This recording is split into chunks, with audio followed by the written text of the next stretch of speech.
मन में बात करती हैं कि हमारी जो 8 बड़ी बहनें थीं, मतलब भगवान की 16,108 पत्नियां हैं, जिनमें से 8 भगवान के साथ जा चुकी हैं, 16,100 बची हैं। तो ये आपस में चर्चा करती हैं कि हमारी जो 8 बड़ी बहनें थीं भगवान की अष्ट पटरानियां, उनमें से एक पटरानी जल के रूप में यमुना जी के रूप में बह रही हैं वृंदावन में, चलो उनके पास चलते हैं। और तब भगवान की 16,100 राजकुमारियां यमुना तट पर जाती हैं।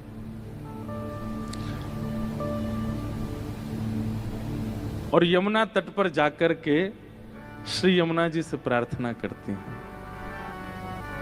हे श्री यमुना जी, आप हमारी बड़ी हैं, भगवान के अष्टपटरानियों में से एक हैं। हमें बहुत विरह होता है, हम बहुत रोती हैं, बहुत विलकती हैं, बहुत परेशान होती हैं चित्त में। कृपा करके आप हमें कोई ऐसा मार्ग बताओ जिससे हमारा विरह शांत हो जाए। बहुत ध्यान से सुनिएगा। तब यमुना महारानी के तट पर गई हैं और श्री कालिंदी कह रही हैं, आत्मा रामस्य कृष्णस्य ध्रुवमात्मास्ति राधिका तस्य दास प्रभावेण विरहोस्मान संस्पृशेत्।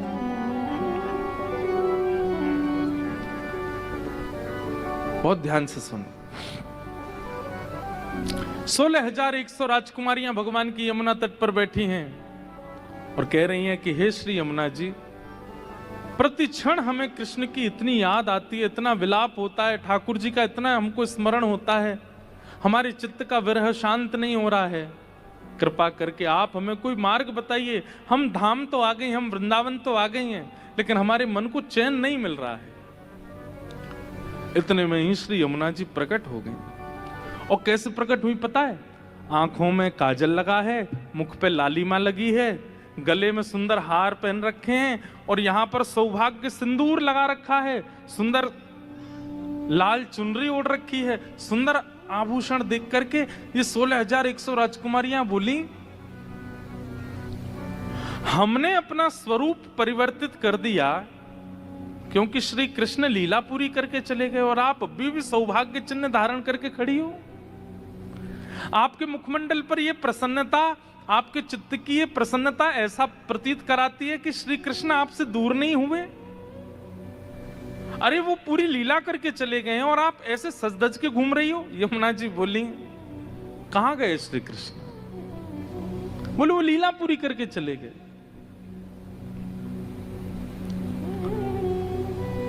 हम इतनी विरह कातर हो रही हैं, आप इतनी प्रसन्न कैसे हो? यमुना जी बोली, मैं जो कहूं उसको भली भांति समझना। बोले क्या? बोले व्यक्ति अपनी वस्तु से दूर होता है लेकिन अपने अंग प्रत्यंग से दूर कभी नहीं होता। आप स्कूल गए, टीचर ने कहा होमवर्क किया तो आपने बोल दिया कॉपी घर भूल आए। लेकिन कभी आप ऐसा कहते हो, टीचर बोले हाँ भाई आज एग्जाम है, आज तुम बुद्धि भूल आए घर पे, कैसे करें? बुद्धि नहीं भूल सकते आप। या फिर आप ऐसा कहो कि मैं लिखूंगा कैसे, मैं तो हाथ घर छोड़ के आया हूं, हाथ तो संग ही है। यमुना जी कहती हैं व्यक्ति उससे दूर होता है जो उसका कभी था ही नहीं। बहुत ध्यान से सुनिएगा, व्यक्ति उससे दूर होता है जो उसका कभी था ही नहीं, पर आत्मा तो उसकी ही होती है और वो उसके साथ ही रहता है हमेशा। तुम सब और सब द्वारिका के लोग और ये सब पृथ्वी के लोग ये श्री कृष्ण के कभी थे ही नहीं, इसलिए तुम लोगों को वियोग लग रहा है, तुम लोगों को वियोग का अनुभव हो रहा है। पर ये व्रज, ये वृंदावन और इस वृंदावन के अधिष्ठात्री श्री किशोरी जी राधा रानी, ये तो कृष्ण की आत्मा है। कि आत्मा रामस्य कृष्णस्य ध्रुवमास्माति राधिका तस्य दास प्रभावेण विरहोस्मान संस्पृशेत। यमुना जी कहती हैं, श्री राधा रानी तो कृष्ण की आधा हैं। आधा मतलब आधार। श्री कृष्ण का अंग श्री किशोरी जी हैं, श्री कृष्ण की आत्मा श्री किशोरी जी हैं, श्री कृष्ण की श्वास श्री किशोरी जी हैं। वास्तव में द्वारिका लीला, मथुरा लीला और 16,108 विवाह, यहां कृष्ण ने हम उनके थे नहीं, हमको स्वीकार किया। पर किशोरी जी और ब्रजवासी तो सदा से उन्हीं के हैं, उनसे कभी एक नहीं अलग नहीं होता। आज हमने कथा के प्रारंभ में ही गाया, कृष्ण चित्त स्थिता राधा, राधा चित्त स्थितो हरि, जीवने निधने नित्यम राधा कृष्ण गतिर्मम। श्री किशोरी जी अलग थोड़ी हैं ठाकुर जी से, और मैं उनकी दासी हूं, मैं किशोरी जी की दासी हूं। और उनके दासत्व का यह प्रभाव है कि विरहोस्मान न संस्पृशेत, मुझे विरह नहीं होता, मुझे व्याकुलता नहीं होती। और व्याकुल विरही वो होता है जिसकी वस्तु खो जाए, और प्रसन्न वो होता है जिसकी वस्तु साथ रहे। मैं किशोरी जी की दासत्व में रहती हूं, और किशोरी जी के दासत्व में रहने के कारण मुझे श्री कृष्ण हमेशा समीप दिखते हैं। और जब मेरे प्रियतम मेरे समीप हैं तो मैं सौभाग्य क्यों ना धारण करूं, मैं श्रृंगार क्यों ना करूं।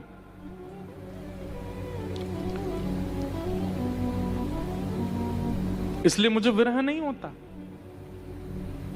और मैं आप लोगों से भी यही निवेदन करूंगी, आप 16,100 अब ब्रज वृंदावन आ गई हो, अब श्री किशोरी जी की शरण ग्रहण कर लो। अब ठाकुर जी को मत ढूंढो, ठाकुर जी को ढूंढना था, महाभारत में श्री कृष्ण को ढूंढना था। अब ब्रज वृंदावन आ गए हो, अब तो किशोरी जी की शरण में जाओ। तस्य दास प्रभावेण विरहोस्मान न संस्पृशेत, उनके दासत्व से तुम्हारे चित्त का विरह शांत हो जाएगा।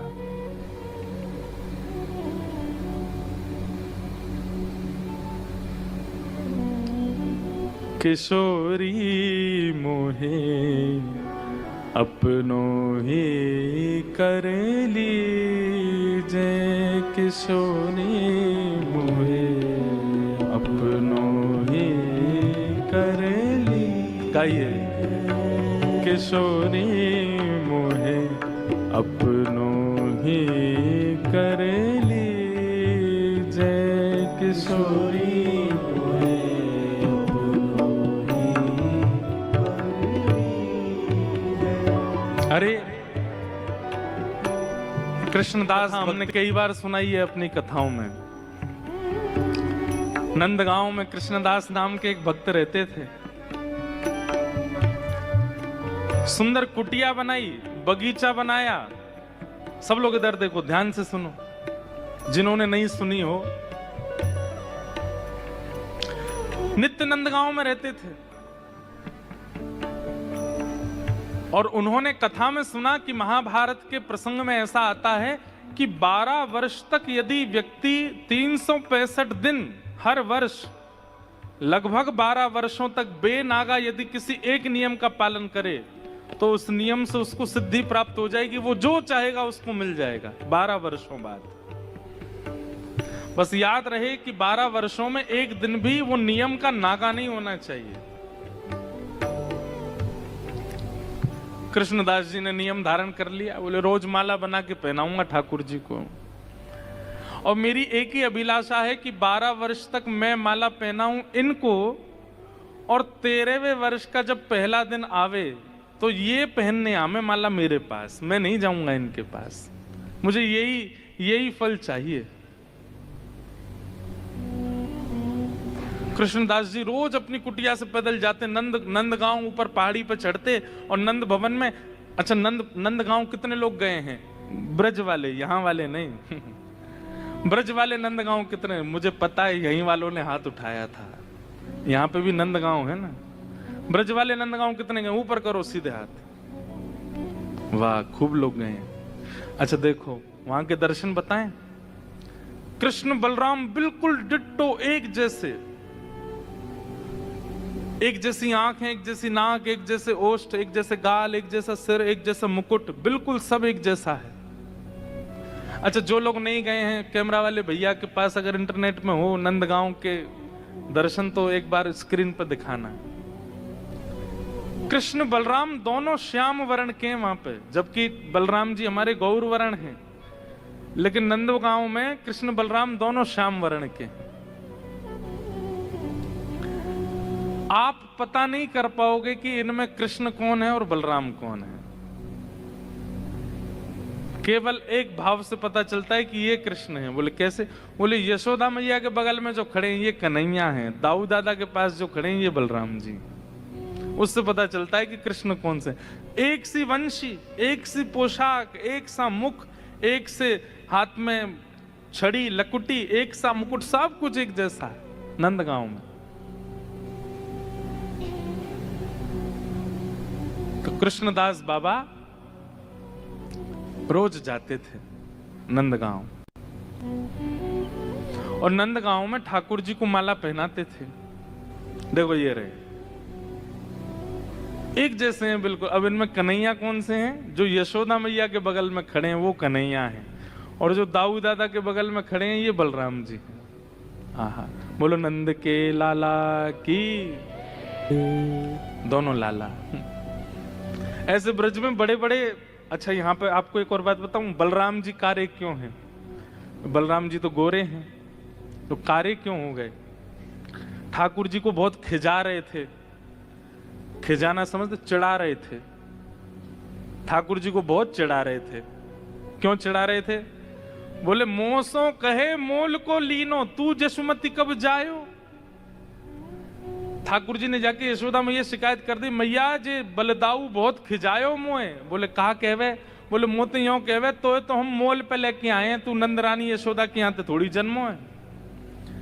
यशोदा मैया बोली लाला ऐसे ही बोले। बोले ना है मैया, मोकू बलराम की बात पे भरोसा है गो है। मैया बोली क्यों? बोले यशोदा गोरी, नंद बाबा गोरे, मैं कारो कैसे जायो? तुम दोनों गोरे हो और ये बलराम भी गोरो है, मैं कारो कैसे है गो? मैया तू सांची में मुंह को मोल पे लेके आई। और मैया एक बात और सुन। बोले कहा बलराम यो ना कहवे कि 10-20 50 सोने की मोहरते मुंह को खरीद के लाइयों के आधी रोटी पे लेके आए हम तो है। यशोदा मैया बोली लाला ऐसा रोयो मत करे ना मैया, तो पे दो ही रास्ता है। बोले कौन से? बोले या तो मोए गोरो कर या बलराम कारो कर। यशोदा मैया बोली भैया कारी को गोरो बनाना बड़ो कठिन काम है। आज तो नहीं है, उस समय ब्यूटी पार्लर तो थे नहीं, लेकिन गोरे को कारो बनाया जा सके। तो यशोदा मैया ने पकड़े बलदाऊ जी और लेके काजर सीधे मुंह पे, नाक पे, आंख पे, पूरे मुंह पे कर दिए। लाला देख बलराम। बोला हाँ अब बढ़िया लगा। ए मेरा बलदाऊ भैया कैसा सुंदर लग रहा हो। यहाँ हमारे नंदगाम में दोनों कारे कारे खड़े हैं। देखो पहचान ही नहीं सकते कि आप बलराम जी कौन से हैं। बिल्कुल एक जैसे। अब देखो ये लीला सुनी। अब लीला सुनने के बाद जब आप धाम जाओगे ना, और धाम पर जाकर के इस लीला का चिंतन करोगे, तो आपको मूर्तिमंत नहीं दिखेंगे, आपको जड़त्व का अनुभव नहीं हो, आपको चैतन्य दिखने लग जाएंगे। ठाकुर जी की तो सचल हैं, ये लीला कर रहे हैं। तो कृष्णदास बाबा रोज जाते नंदगांव, और नंदगांव में जाके ठाकुर जी को माला पहनाते और कहते लाला मेरी बस एक ही अभिलाषा, मैं 12 वर्ष तक यही नियम को पालन करूंगा। ना नाम जप करूंगा, ना साधन करूंगा, ना संध्या करूंगा, ना वंदन करूं। केवल एक नियम, क्या? बगीचा में पुष्प उगाऊंगा, पुष्प तोड़ के माला बनाऊंगा, तो को पहनाऊंगा। और 12 वर्ष बाद बस मुझको एक ही फल तोते चाहिए कि 13वें वर्ष के पहले दिन मैं नहीं आऊंगा, तू मेरी कुटिया पे आवेगो माला पहनवे। सुनने में बहुत आसान लगता है, 12 साल एक नियम का पालन, और उसमें भी नामापराध में कहते हैं कि आज जो नियम किया, कल उस नियम में आज से ज्यादा उत्सुकता यदि नहीं हुई तो वो नियम खंडित माना जाएगा। इसलिए भैया हम तो ब्रजवासी हैं, ज्यादा नियम फियम पाले ही ना है जीवन में, क्योंकि नियम से रहने लग जाओगे तो नियम में तो बड़े, नियम का ये रूप है कि आज आप मान लीजिए कि आपने आज 11 माला की नाम जप की, और कल अगर आपने 12 माला नहीं की तो आज की 11 माला खंडित हो जाएंगी। नियम में तो वृद्धि होनी चाहिए।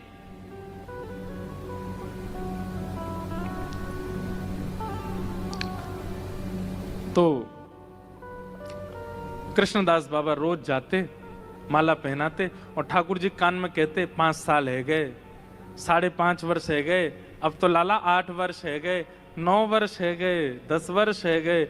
इस बीच में कितने बीमार कृष्णदास बाबा पड़े, कितनी बार उनके पैरों में छाले पड़े, धूप होती, ताप होता, बारिश होती, कितनी विपत्तियां आती, लेकिन वो ठाकुर जी की सेवा को छोड़ते नहीं, ठाकुर जी की सेवा को विश्राम नहीं देते।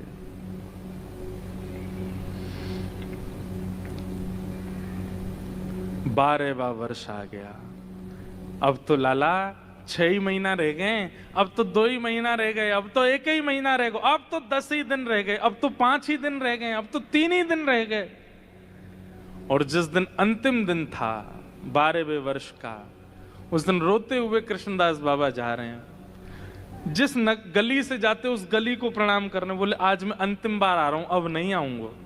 नंद भवन की दहली को प्रणाम कर रहे हैं, नंद भवन के प्रत्येक खंभ को प्रणाम कर रहे हैं, और भीतर जाके नंद बाबा, यशोदा मैया, बलराम जी सबको प्रणाम कियो, और लाला के गले में माला पधरा करके बोले सेवा पूर्ण भई अब मेरी, अब मेरी सेवा पूरी है गई लाला,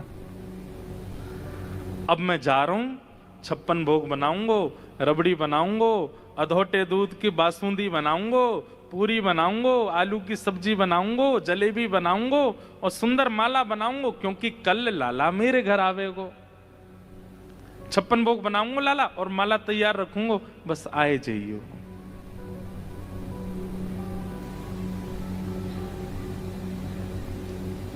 कह करके चले गए, भावुक हो गए कृष्णदास बाबा।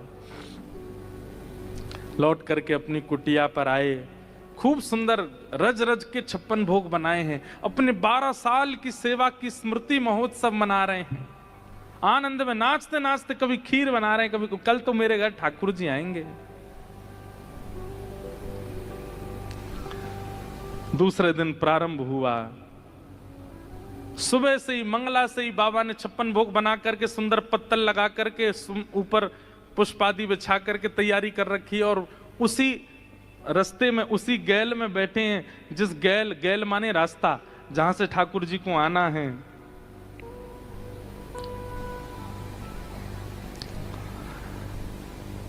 सुबह से मंगला से श्रृंगार तक की स्थिति आ गई। आज के अनुभव से बताएं तो 9 बज गए, लेकिन ठाकुर जी नहीं आए। राजभोग का समय हो गया, लेकिन ठाकुर जी नहीं आए, मतलब आज के 12 साढ़े 12 बज गए, नहीं आए। कृष्णदास बाबा कह रहे हैं अभी राजभोग आरोग्य को अब आमेंगे, अब गैया चरावे निकलेंगे, अब आमेंगे। आज के समय के अनुसार 4 बज गए शाम के, लेकिन ठाकुर जी नहीं आए। बोले गैया चरा के लौटेंगे, अब आमेंगे। शाम के 6 बज गए, ठाकुर जी नहीं आए। गौधोली बेला निकल गई, ठाकुर जी की आरती होने लगी मंदिर में। बोले है सके लाला रात को भोजन करके और सब नंद बाबा आदि सब सो जाएंगे, तब आवेंगे। मंदिर के शयन हो गए, ठाकुर जी नहीं आए। अर्धरात्रि का समय हो गया, ठाकुर जी आए ही नहीं। और जब ठाकुर जी नहीं आए, 13वें वर्ष का पहला दिन निकल रहा है, विश्राम होने वाला है, 24 घंटे पूरे होने वाले हैं। कृष्णदास बाबा बोले गलती मेरी है। अरे इतनी कथान में सुनी मैंने कि ये तो छलिया है, ये तो कपटी है, ये तो वचन को पक्को नहीं है, फिर भी आके भरोसे बैठो रहे हो। मैं आश लगाए बैठो रहे हो कि आवेगो आवेगो। अरे या की आश लगाए बैठी रही यशोदा मैया, या की आश लगाए बैठी रही सब ब्रज की गोपी, परसों की कह के गए हो, आए हो नहीं लौट करके। और मैं जानते भय भी कि ये विश्वास को पात्र नहीं है, या के काज प्रतीक्षा कर रहा हूं। सारे 56 भोग बाहर निकाल लिए पोटली बना करके रख ली, अपनी पूरी कुटिया तोड़ दी बाबा ने। बोले अब नहीं रहूंगा यहाँ पे। एक बांस लेकर के आए, ऊपर से सब छप्पर उड़ा दी, दीवारें गेड़ दी, जो बगीचा पूरा बनाया था पुष्पों का, पूरा बगीचा उजाड़ दिया। बोले 12 वर्ष कहीं और चले गए होते, कोई और की कृपा हम पे हो गई होती, पर यह छलिया टेढ़ी टांग वारी के चरणन में बैठे रहे विश्वास करके, ये जानते भाई कि विश्वास तोड़े हमेशा, फिर भी बैठे रहे। अब नहीं रहूंगा यहां पे, पर जाऊं कहां?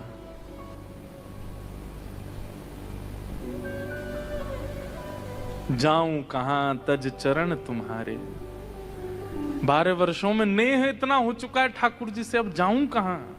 मेरा कोई तो है नहीं संसार में। तो नंदगांव से 6 किलोमीटर दूर है बरसाना बस। नंद भवन पे ऊपर खड़े होकर के आप सामने देखोगे, आपको बरसाना दिख जाएगा। दोनों पर्वत आमने सामने, 6 किलोमीटर की दूरी है बस। बाबा ने कही, बोले कि 12 साल नंदगांव में रह लिए, 12 दिन बरसाने में रह के और देख लें, कापा तो किशोरी जी कृपा करते हैं। और जैसे ही बरसाने की ओर जान लगे, इतने में ही आगे से असंख्य गायों का झुंड। बाबा बोले, भैया इतनी आधी रात है गई, ये कौन की गैया आ रही है इतनी? और गैया चलती जा रही हैं, चलती जा रही हैं, चलती जा रही हैं। 1 मिनट है गो, 10 मिनट है गए, 15 मिनट है गए, 20 मिनट, 1 घंटा है गए, गैया खत्म ही नहीं है रही, चलती जा रही हैं। इतनी गैया? बोले भैया गैया आ रही है कि सुनामी आ रही है? इतनी गैया? इतने में पीछे एक ग्वारिया बढ़िया सुंदर, दोनों छड़ीन पे हाथ टांगे, मच वही तो नंद भवन की गैया है। बोले इतनी रात? बोले पूरे दिन चरे ना, रात में ही लौट। 9 लाख हैं गैया। बोले अच्छा, कब तक निकलेंगी गैलते? बोले अभी तो बाबा 2-4 घंटा लग जाएंगे, बहुत सारी हैं, 9 लाख हैं, यहीं बैठ जाओ थोड़ी देर। बाबा बैठ गए। बोले सुबह तो हमने तो कुछ खाया भी नहीं, भूखे प्यासे बैठे हैं। ग्वारिया बोले बाबा ये पोटली में तो सुगंधी सी आ रही है देसी घी की, या खोल ले हो, ने तुम पा लो ने हमू दे दो।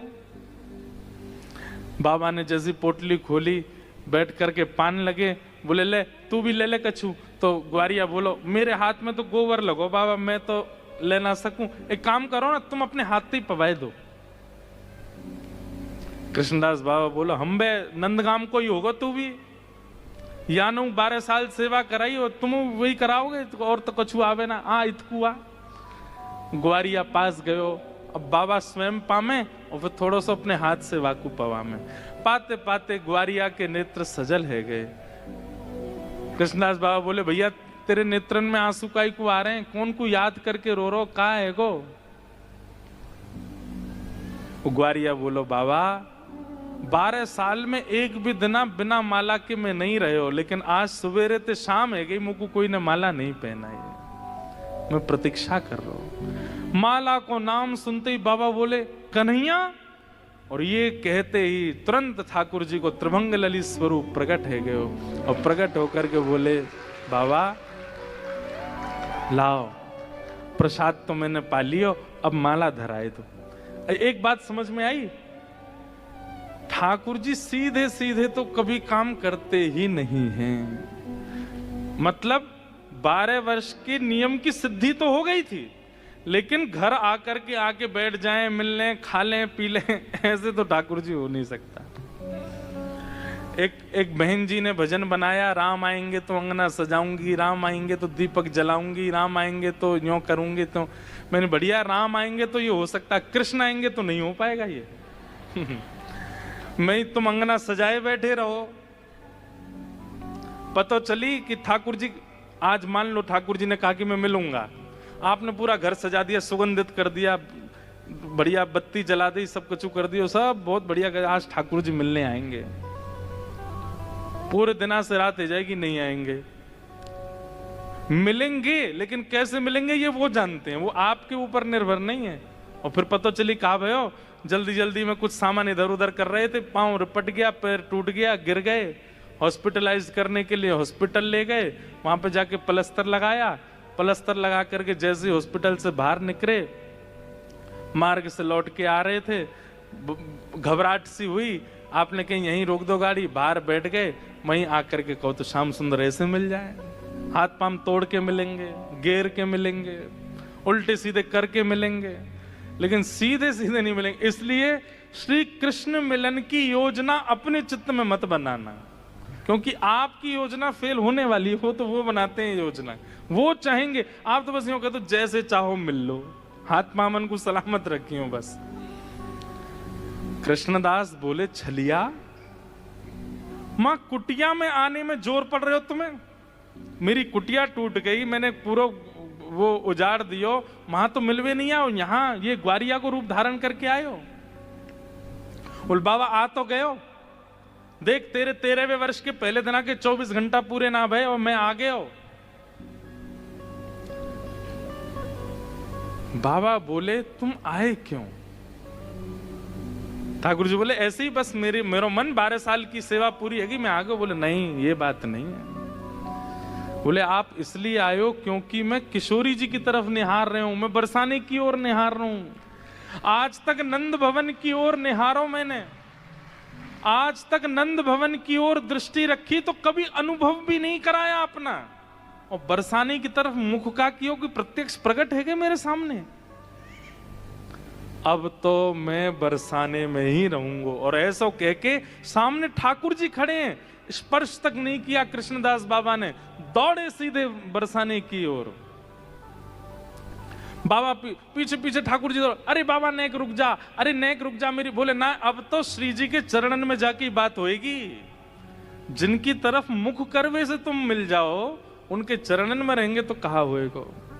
और तुरंत कृष्णदास बाबा गए बरसाने में जाके, कौन ने की, अरे बाबा तेरा नाम कहा है? बोले पहले कृष्णदास हतो वो तो मर गए हो, अब मेरा नाम राधा दास है, अब तो मेरा नाम किशोरी दास है। और बाबा ने अपना नाम राधा दास रख लियो, वहीं किशोरी जी के शरण में चले गए। सोचो जिन ठाकुर जी के चरणों में 12 साल साधन किया तब भी नहीं मिले, किशोरी जी की तरफ मुख कर लिया तो प्रकट हो गए सामने। ऐसी हमारी किशोरी जी। और ये बात कोई ऐसी मनचली बात नहीं है, यहां पर कह रहे हैं स एव सास सैवासीत वंशी तत्प्रेम रूपिका श्री कृष्ण नख चंद्राली संगांद्रावली स्मृता।